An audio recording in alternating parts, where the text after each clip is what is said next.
Sa kakaukay ko, nabili ko ang bisikletang gusto ko. Nakakatuwa lang na kahit sa maliit kong nasimulan ay may nakikita na akong mga bagay na naipupundar ko na makakasama ko sa hanap buhay.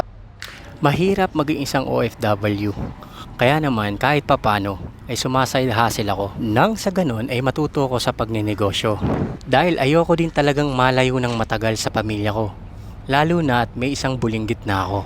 Naniniwala ako na kung sakali man ay matuto ako at malaman ko kung anong negosyong para sa akin, makakawala siguro ako sa pagiging isang OFW. Gusto mo ba yon, yung lagi kang absent sa mga mahalagang okasyon?